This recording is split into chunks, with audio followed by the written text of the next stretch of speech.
말씀은 신약성경 로마서 5장 1절에서 11절의 말씀입니다. 그러므로 우리가 믿음으로 의롭다 하심을 받았으니 우리 주 예수 그리스도로 말미암아 하나님과 화평을 누리자. 또한 그로 말미암아 우리가 믿음으로 서 있는 이 은혜에 들어감을 얻었으며 하나님의 영광을 바라고 즐거워하느니라.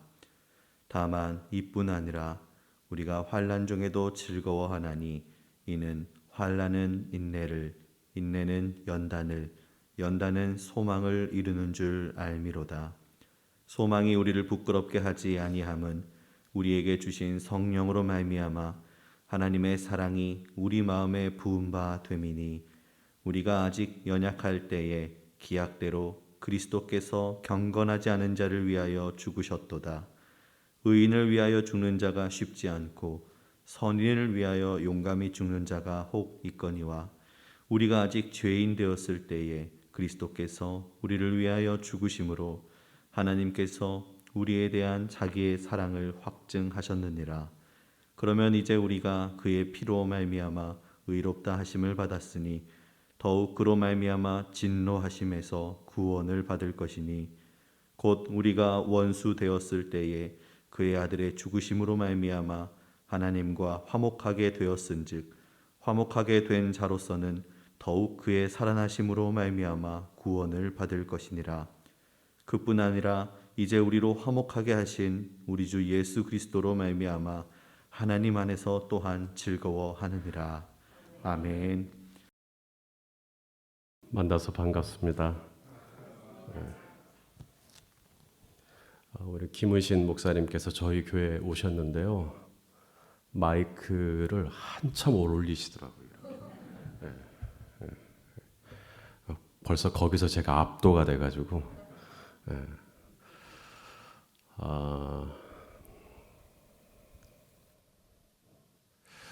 7인 7색 고난주간 특세 마지막 날 한 주간 동안 얼마나 수고가 많으셨어요. 우리 다일교회는 새벽기도 안 하셨다면서요. 그러다가 할렐이 얼마나 고생하셨겠냐고요. 어떻게 그래도 은혜로운 의미 있는 시간이 좀 되셨을까요? 목사님들마다 정말 다 다르죠. 뭐니 뭐니 해도 김우신 목사님이 최고죠.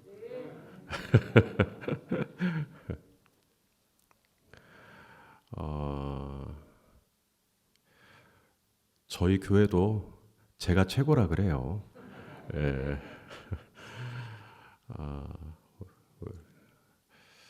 너무나 은혜롭고 그리고 복된 이 재단에서 또 말씀을 나눌 수 있는 은혜를 허락해 주신 하나님과 교회에 감사를 드립니다. 오늘 함께 나눌 말씀의 제목은 십자가로 나타난 사랑입니다. 의자가 하나 있는데요. 굉장히 낡은 의자입니다. 오래된 의자고요. 곰팡이가 피었고 또 부러졌어요. 다리 하나는. 이쯤 되면 그 의자를 버릴 법도 한데 버리질 않습니다. 못 버리죠. 최근에 종영된 드라마 21에 나오는 내용 중에 하나입니다. 여주인공이 그 의자에 대한 애정이 남다른 거죠. 왜 그러냐면 그 살아생전 아빠가 만들어준 의자이기 때문에 그래요. 그래서 목공소에 가서 기어이 그 의자를 고칩니다. 그 주인공은 그 의자를 볼 때마다 누가 생각이 나는 거예요? 이제 아빠가 생각이 나는 겁니다. 그리고 좀 더 정확히 말하면 아빠가 얼마나 나를 사랑하셨던가 이런 것들을 생각하게 되는 거죠. 우리 한국교회 성도님들도 참 이 십자가를 사랑하는 것 같습니다. 십자가를 보면 누가 생각이 나요? 하나님 아빠가 또 생각이 나죠. 그리고 하나님 아빠가 나를 얼마나 사랑해 주셨는가, 사랑하시는가, 또 이런 것들을 생각하게 되죠. 교회를 세울 때 여기가 교회다라고 할 때 첨탑에는 뭐니 해도 뭐가 달려야 돼요? 십자가가 달려야 됩니다. 십자가 외에 다른 것을 상상할 수가 없죠. 뭐니 해도 교회는 십자가입니다. 또 강단 이렇게 뭐죠? 이 본당에 들어왔을 때도 십자가가 있으면 좋아하시더라고요. 저희 교회도 처음에는 본당에 십자가가 없었네요. 그러다가 몇 년 전에 이제 십자가를 이제 한쪽에다가 이렇게 배치를 했습니다. 정확한 십자가는 아니고요. 예수라고 하는 글씨인데 이게 꼭 십자가처럼 써진 글씨예요. 그래서 항상 24시간 조명이 들어오는 것으로 하고 본당 한쪽에다가 이렇게 해놨는데 성도님들이 너무 좋아하셔요. 기도하러 오셔서 본당 불 따로 안 켜도 예수라고 하는 그 빛에서 나오는 빛이 너무 좋아서 예수님도 묵상이 되고 또 십자가도 바라보게 되는 또 그런 은혜의 시간이 된다고 고백해 주시더라고요. 또 아마 이 자리에 계신 우리 많은 성도님들 중에는 지금 목걸이, 십자가로 된 목걸이 아마 차고 계신 분이 있을 거예요. 또 개업 신방을 간다든지 이사 신방을 간다든지 뭔가 이렇게 애경사가 있어서 교회에서 선물을 챙겨 드릴 때 십자가와 관련된 선물을 드립니다. 그러면 10중 8구입니다. 너무 좋아하십니다. 십자가를. 왜 그렇게 십자가를 좋아하는가? 십자가를 보면 하나님 아버지가 생각이 나고 하나님 아버지가 얼마나 나를 사랑하셨나. 그 아들을 주시기까지. 우리 오늘 본문 8절 말씀을 우리 한번 같이 한번 읽어 볼까요? 제가 잘 넘기고 있는지 모르겠네.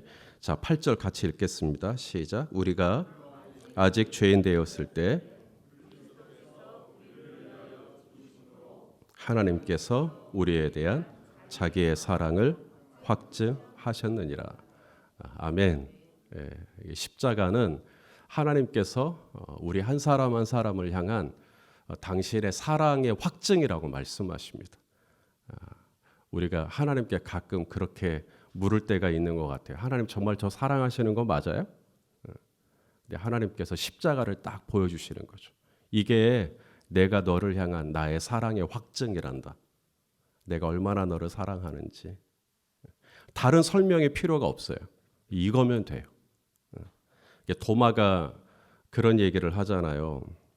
내가 그의 손의 못자국을 보며 내 손가락을 그 못자국에 넣으며 내 손을 그 옆구리에 넣어보지 않고는 믿지 아니하겠노라. 예수님께서 여드레를 지나서 다시 도마에게 오시죠. 제자들에게 오셔서 도마에게 말씀하십니다. 내 손가락을 이리 내밀어 내 손을 보고 네 손을 내밀어 내 옆구리에 넣어보라. 도마가 손가락을 예수님의 옆구리에 넣어보나요? 사실 성경에는 정확히 그렇게 기술되어 있지는 않습니다. 하지만 도마의 입장에서 볼 때는 그럴 필요도 못 느꼈을 것 같아요. 예수님의 손에 난 못자국과 예수님의 옆구리에 난 창자국을 보는 순간 이미 도마는 꼬꾸라집니다. 그리고 고백하죠. 나의 주님이시요 나의 하나님이시니이다. 저를 따라서 해주시겠습니까? 나의 주님이시요 나의 하나님이시니이다. 이 말이 무슨 말처럼 들리세요? 저는 그렇게 들립니다. 도마가 예수님 알겠습니다. 이제 알겠습니다. 예수님이 얼마나 저를 사랑하셨는지 알겠습니다. 그 못자국, 주님이 나를 위하여 양손과 양발에 난 못자국 외에 우리가 주님께서 나를 사랑하시는 증거를 어디서도 요구를 해요. 나의 죄를 깨끗하게 사하여 주시기 위하여 물과 피를 쏟아내셨던 옆구리에 난 창자국 외에 우리가 어디서 하나님의 사랑의 증거를 더 요구할 수 있을까요?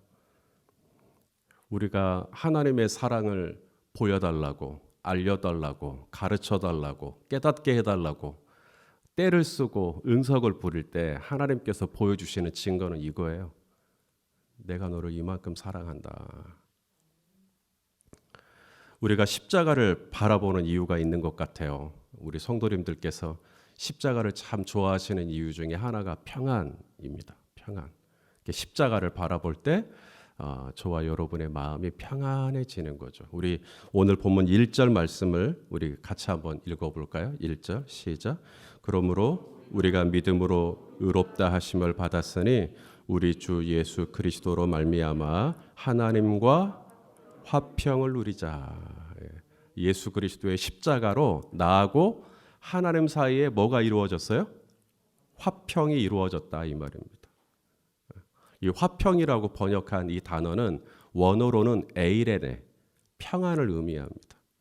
그래서 십자가로 말미암아 이제는 내가 하나님과 나 사이에 평안이 이루어진 거예요. 평안. 그러니까 예수 그리스도의 십자가가 아니었더라면 하나님하고 나 사이에 평안이 있을 수가 없었던 거죠. 왜냐하면 죄 때문에. 우리 다일교회 성도님들은 평안하면 어떤 그림, 어떤 이미지가 생각나는지 모르겠네요. 누군가는 평안이니까 잔잔한 호수 뭐 그런 거 있잖아요. 아주 멋진 자연의 어떤 대지, 뭐 어떤 상태 이런 것들을 떠올릴 수 있을지도 모르겠는데 혹시 이 그림 보이시나요?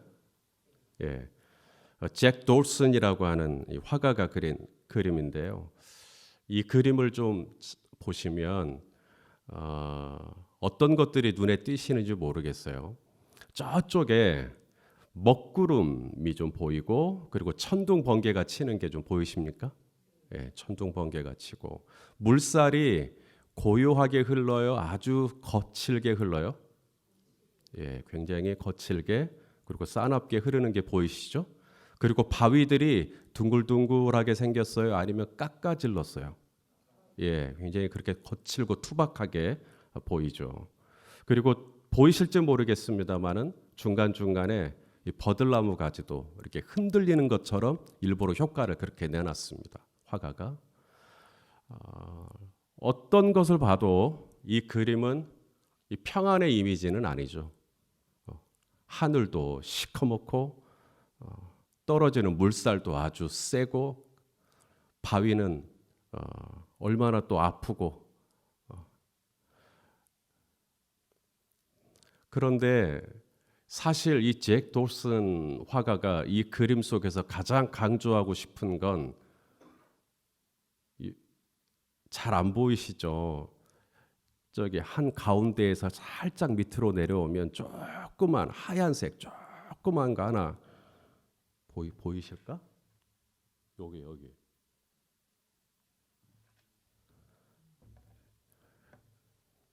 로빈새 한 마리를 그려놨습니다.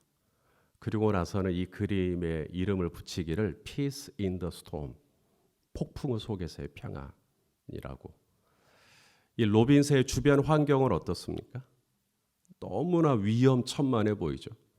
비도 내리고 바람도 불고 창수가 나고 너무나 위험천만해 보이지만 세상이 어떻게 돌아가든지 간에 전쟁과 기근과 뭐 어떻게 돌아가든지 간에 이 로빈새 한 마리는 새끼알이죠. 새끼알을 고요히 품고 있는 이것을 가리켜서 잭 돌슨은 피스, 평안이라고 이렇게 이름을 붙인 겁니다. 사실 성경에서 우리에게 말하는 평안은 저게 더 가깝죠. 우리에게 아무런 고난도 없고 천둥 번개도 없고 폭풍우도 없고 이런 게 평안이 아니라 우리의 삶에 그런 게 있죠. 눈물의 골짜기를 지날 때도 있고 사망의 음침한 골짜기를 지날 때도 있고 그렇지만 그 속에서 나와 하나님 사이에 평화를 누리는 겁니다. 우리 어린 자녀들을 이제 재워야 되잖아요. 저녁에. 자, 이제 우리 코 하자. 불 딱 끄죠. 그럼 애들이 막 울어요. 온 집에 있는 불을 다 끄라고 하세요. 지금 이 본당의 불이 갑자기 나가도 우리 아이들은 울지 않을 수 있습니다. 옆에 누가 있으면. 엄마 아빠가 있으면. 그런데 온 집에 불이 다 환해요. 심지어 대낮이에요. 그런데도 우리 아이들은 울 수 있을까요? 엉엉하고 웁니다. 왜냐하면 옆에 누가 없어요. 엄마 아빠가 없는 거죠. 그래서 이 평안이라는 것은 상황과 환경에서 오는 게 아니에요. 평안은 옆에 엄마 아빠가 있으면 돼요. 관계에서 오는 겁니다. 예수님께서 십자가에서 이루신 게 바로 그거예요. 십자가로 말미암아 우리에게 편안을 주기 위함이 아니라 십자가로 말미암아 나와 하나님 사이에 화평을 이룸으로 말미암아 평안을 주기를 원하셨던 것이죠. 우리 이사야 말씀을 한번 또 같이 한번 읽어볼까요? 자, 이사야 43장 2절 시작. 내가 물 가운데로 지날 때 내가 너와 함께할 것이라. 강을 건널 때 물이 너를 침몰하지 못할 것이며 내가 불 가운데로 지날 때 타지도 아니할 것이요 불꽃이 너를 사르지도 못하리니. 아멘. 우리 다일교회 성도님들이 물 가운데로 지나고 불 가운데로 지날 때, 그러니까 없으면 참 좋겠지만 있을 수도 있잖아요. 성경에서 말하는 평안은 어떤 물도 어떤 불도 없는 상태가 아니라 때로는 우리가 이 믿음의 길을 걸어가려고 할 때 물 가운데로 지나는 것 같고 불 가운데로 지나는 것 같고, 하지만 두려워하지 않을 것은 저 물이 우리 다일교회 성도님들을 침몰치 못할 거라는 거예요. 왜? 하나님이 말씀하시죠. 내가 너랑 함께 하겠다고. 로빈새가 새끼알을 품고 있으니까 새끼알이 편안하게 있을 수 있었던 것처럼 하나님께서 예수 그리스도의 십자가로 말미암아 전에는 죄로 멀어졌잖아요. 전에는 죄로 말미암아 하나님의 임재가 부재가 됐잖아요. 그러니 이제는 하나님의 손을 잡을 수 없으니까 저와 여러분 안에 원초적인 두려움이 있단 말입니다. 근심이 있고. 그런데 예수 그리스도께서 십자가로 말미암아 나와 하나님 사이에 화평을 이루어 놓으셨어요. 이제는 하나님이 멀리 계시는 하나님이 아니라 하나님은 가까운 데 계시는 하나님, 나와 함께 하시는 하나님. 그래서 그 하나님이 물 가운데로 지날 때 물이 너를 침몰치 못할 것이며 불 가운데로 지날 때 불이 너를 태우지도 사르지도 못하도록 하나님께서 우리를 지켜주실 것이라고 하는 것. 사랑하시는 여러분, 예수 그리스도의 십자가가 저와 여러분에게 이런 놀라운 평안을 은혜의 선물로 주신 줄로 믿습니다. 그래서 우리 다일교회 성도님들도 그러시겠지만 우리 한국교회 성도님들은 십자가를 참 좋아하셔요. 십자가를 바라보면 하나님의 평안을 거기서 느낄 수가 있기 때문에 그렇죠. 또 한 가지 더요. 왜 그렇게 십자가를 좋아하시나? 십자가를 통해 우리 안에 이 소망을 품게 되기 때문에 그래요. 오늘 본문 말씀 우리 3절과 4절을 같이 한번 또 읽어보겠습니다. 시작. 다만 이뿐 아니라 우리가 환난 중에도 즐거워하나니 이는 환난은 인내를, 인내는 연단을, 연단은 소망을 이루는 줄 알미로다. 아멘. 우리가 신앙생활 하면서 하나님의 사랑을 한 번도 의심하지 않고 우리의 믿음이 늘 충만할 수 있다면 얼마나 좋겠습니까마는 때로는 이 믿음이라는 게 이렇게 약간 흔들리기도 하고 우리의 믿음이라는 게 좀 이렇게 짜그라드는 것 같은 그런 느낌도 좀 들고 우리의 믿음이 너무 참 정말 유리그릇 같이 아슬아슬하다.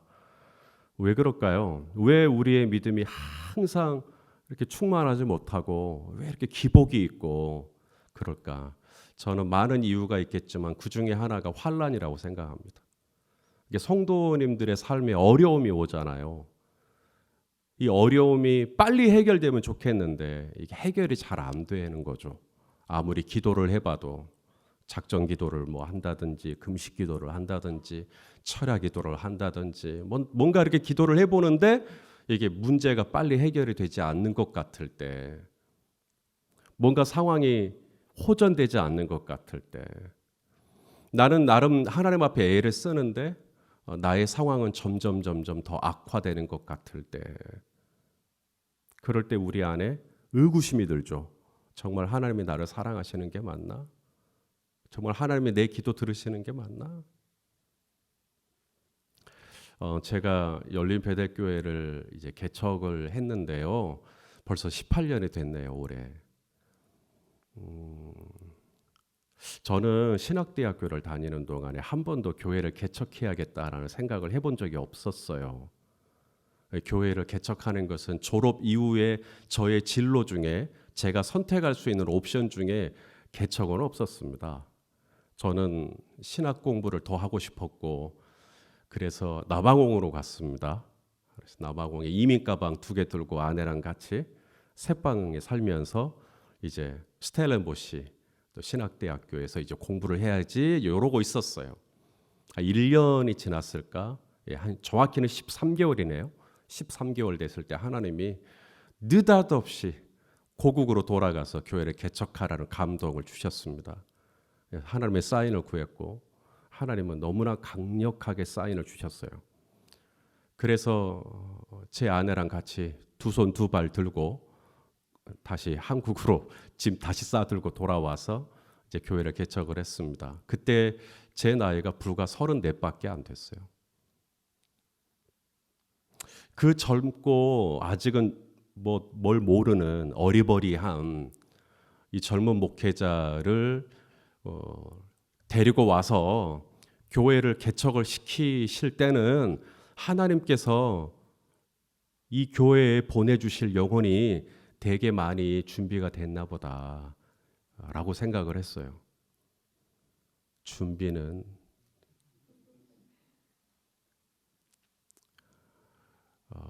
저하고 아내하고 둘뿐이었어요. 개척 멤버가 없었어요.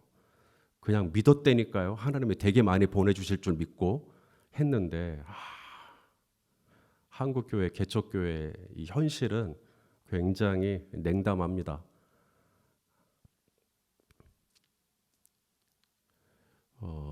보통 이제 교회가 개척이 되면 뭐 생활비 보조 뭐 이런 거 있잖아요.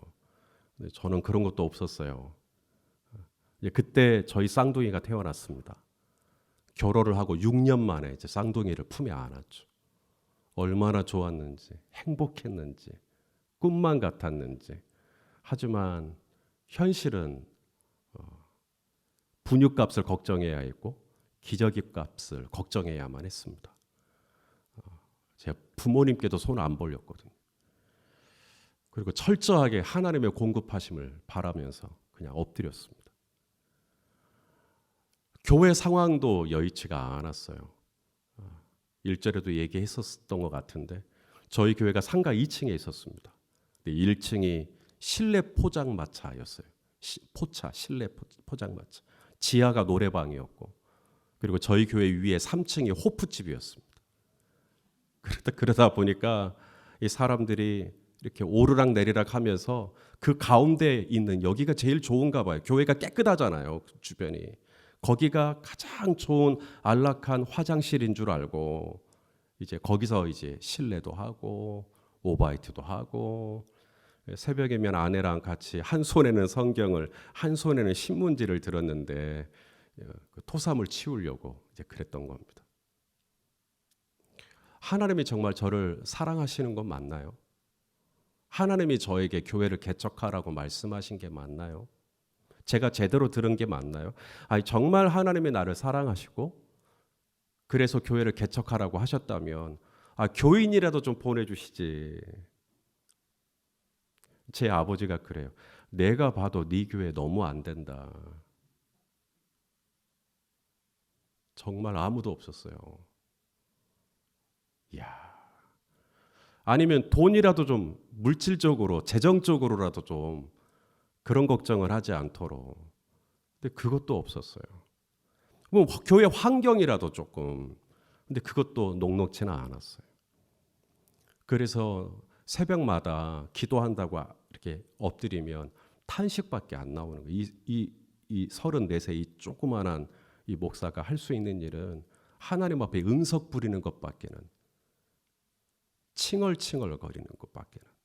그래서 하나님 앞에 계속 그렇게 있었어요. 근데 하나님께서 그런 감동을 제 안에 주셨어요. 저는 그날을 잊지를 못합니다. 그날 날씨가 어땠는지, 그날 이 바깥에 이 어둠의 밝기 정도가 어땠는지 다 기억납니다. 그날도 똑같이 새벽에 나와서 엎드려서 기도하는데 하나님께서 저에게 천둥 같은 말씀을 하셨어요. 내가 너를 사랑한다. 예? 내가 너를 사랑한다. 그 한마디가 있잖아요. 그 말씀 하나인데 이게 다 이해가 되는 거 있죠. 무슨 말인지 순간적으로 싹 다 이해가 되는 거예요. 맞구나. 하나님 아버지 저 사랑하시는 거 맞네요. 하나님은 저를 잘 아시잖아요. 제가 어떤 인간인지. 그래서 그 상황 가운데 저를 몰아넣으신 거예요. 그렇게 하지 않고는 저를 다듬으실 수 있는 다른 방법이 없어요. 그 자리까지 내려가야 제가 거기서 목사이기 전에 사람이 된다라는 걸 하나님이 아신 거죠. 그걸 딱 깨닫고 나니까 어떻게 됐을까요? 인내하게 되더라고요. 참게 되더라고요. 버틸 수가 있게 됐어요. 그리고 버티다 보니까 점점 제 안에 연단이 되기 시작합니다. 제가 깎아지고 만들어지기 시작해요. 그러고 나니까 하나님께서 성도님들도 한 명 한 명씩 이렇게 보내주시기 시작하셨어요. 그 마치 이 페이지가 챕터 한 장에 넘어간 것 같은 그날 새벽의 감동을 잊지를 못합니다. 저는 로마서 5장 3절 4절 말씀은 그래서 진리예요. 우리가 환난 중에도 즐거워할 수 있다. 왜냐하면 환난이 우리를 인내하는 법을 가르쳐줘요. 환난 자체가 우리를 인내하는 법을 가르쳐주지는 않습니다. 환난 중에 십자가를 바라볼 때, 환난 중에 예수 그리스도를 바라볼 때 십자가가 인내잖아요. 인내로 십자가 지는 거잖아요. 그래서 십자가를 바라볼 때 내가 좀만 더 참자. 내가 한 번만 더 품어주자. 이런 마음이 막 들죠. 그렇게 인내하면 저와 여러분 안에 연단이 되기 시작합니다. 이게 영어로 캐릭터인데요. 하나님의 성품, 신의 성품이 우리 안에 만들어지기 시작하죠. 그리고 나면 하나님께서 그 다음에 소망으로 저와 여러분의 삶을 이끌어 주시는 것을 믿으실 수 있기를 바랍니다. 우리 로마서 8장 28절 다 좋아하시죠? 우리 한번 읽어보겠습니다. 시작. 하나님을 우리가 알거니와 하나님을 사랑하는 자 곧 부르심을 입은 자들에게는 모든 것이 합력하여 할렐루야. 그래서 십자가를 참 좋아하죠. 십자가는 나에게 평안을 주고 십자가는 나에게 소망을 바라보게 하니까요. 하지만 뭐니 해도 십자가 하면 그래도 사랑 아니겠습니까? 우리 다일교회 성도님들은 하나님이 여러분 사랑하시는 거 믿으세요? 이게 머리가 아니라 정말 가슴으로 믿으세요? 사랑받을 만해서? 순간 0.2초 망설이신 거 아시죠, 여러분? 사랑받을 만하다. 이렇게 가기 시작하면 이제 복잡해집니다. 왜냐하면 그건 끝이 없는 요구를 의미하기 때문에. 기도를 당신은 얼마나 했습니까? 당신은 성경을 얼마나 아십니까? 당신은 하나님의 나라와 그 영광을 위하여 얼마만큼 사역에 헌신하셨습니까? 막 이런 질문들이 이렇게 들어오면 이렇게 주눅이 들죠. 저희 목회자들에게도 이 죄책감이라는 게 있어요. 기본적으로 가지고 있는 죄책감. 목사님들, 우리 김우신 목사님도 분명히 있으실 거라고 저는 생각합니다. 그 세 가지 죄책감이 뭐냐면 첫째는 기도의 죄책감이에요. 그러니까 목사인데 내가 우리 교회를 위해 우리 성도님들을 위해 충분히 기도하지 못했다.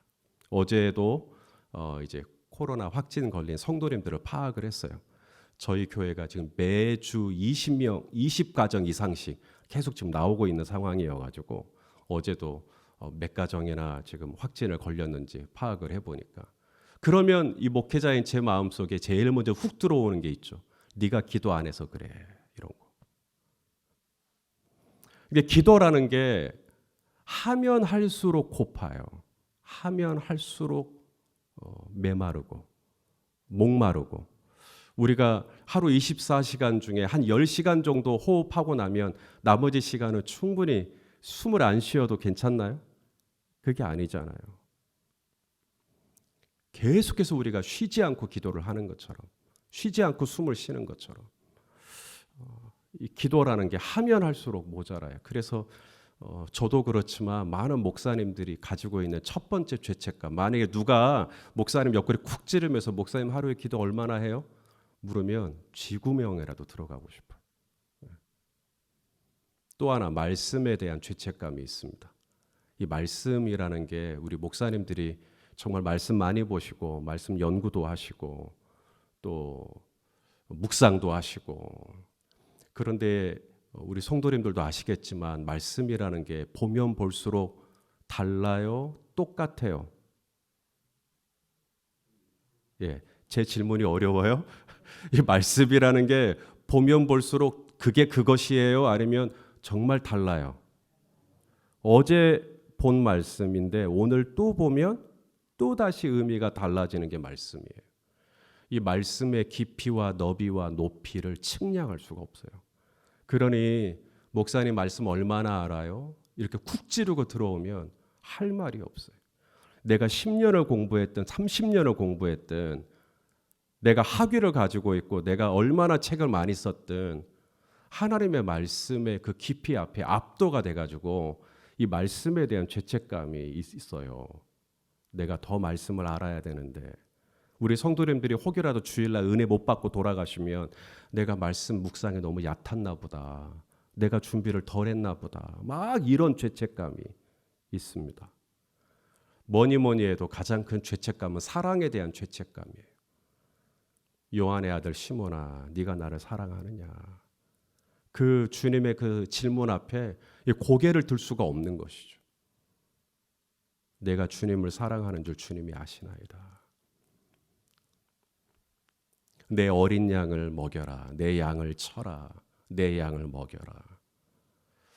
주님께서는 광주 다일교회를 사랑하느냐. 저의 경우에는 열린 베델교회를 사랑하느냐.